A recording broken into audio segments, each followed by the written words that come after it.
Welcome to the Fear and Greed Business News Afternoon Report for Friday, the 1st of September 2023. I'm Michael Thompson. Every afternoon, we've got the 5 stories that happened today that you need to know about, so let's get going. Story number 1, the S&P ASX 200 closed down 0.4% today to 7,278 points, but still ended up about 2.3% for the week.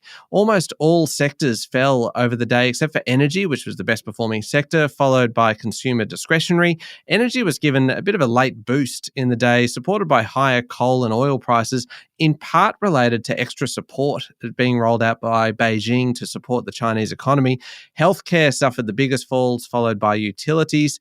In terms of companies, best today was Sayona Mining, up 4.6%. We've talked a lot about that one this week, followed by Whitehaven Coal, up 4%, and Magellan, up 3.6%. Chalice Mining continued to lead the falls, down 7.3%, followed by Polynovo, down 5.7%. Qantas. Now, Qantas has had, I guess you could call it a pretty troubled week, including a new case against it from the consumer watchdog over claims that it sold thousands of tickets for cancelled flights. We've talked about that a lot. The Australian Competition and Consumer Commission Chair, Gina Cass-Gottlieb, wants Qantas to pay hundreds of millions of dollars in fines if their case succeeds. It has shed almost 7% off its share price over the past week. Not a good week for Qantas.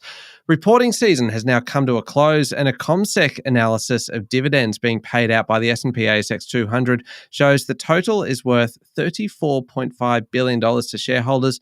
Sounds good, but that's down about 18% year on year.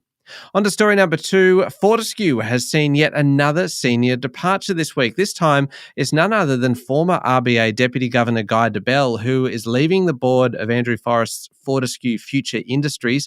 It's the third major move in 1 week for the group and one of a string in recent months. Dr. Debelle is heading to an ASX-listed critical minerals company to take up a board seat. While his resignation has only just become publicly known, he apparently gave his notice several weeks ago before the latest period of turnover. He's been at Fortescue for 17 months, which is actually much longer than Fortescue CFO Christine Morris, who resigned yesterday after 2 months in the job, and Iron Ore Mining CEO Fiona Hick, who left last weekend after 6 months. Debelle resigned as CFO last November. He took a non-executive director role following a major bike accident.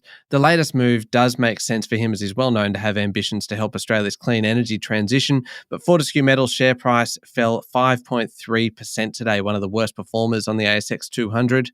Story number 3, interest rates may still go up. While many economists think this week's slowing inflation data indicates that the Reserve Bank's rate increase cycle might be over, seems not everyone's convinced. HSBC Chief Economist Paul Bloxham still expects another rate rise in the fourth quarter of this year. The RBA is set to meet for its September meeting on Tuesday, which will be Philip Lowe's last as governor before Michelle Bullock takes over. While Paul Bloxham does think there might still be another rate rise to come, he does think the cash rate will be kept on hold at this particular meeting at the current rate of 4.1%.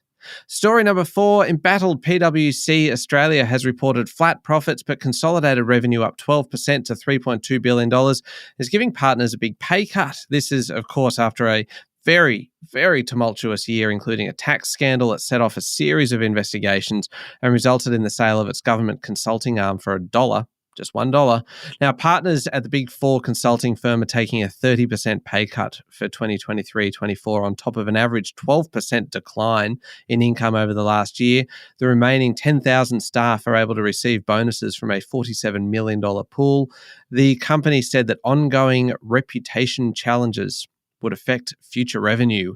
Finally, story number 5, the federal government is rushing through changes to bankruptcy laws to double the debt threshold to trigger an order to $20,000. Now, the Attorney General's Department is also increasing the timeframes that debtors have to respond to bankruptcy notices up to 28 days from 21, so an extra week. The threshold was doubled to $10,000 in 2021.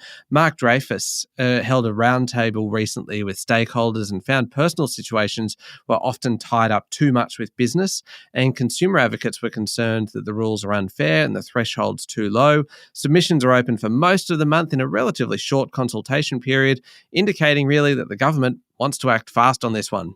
That's it for the afternoon report for Friday, the 1st of September 2023. We'll be back tomorrow morning with the weekend edition of Fear and Greed Business News. I'm Michael Thompson. Enjoy your evening.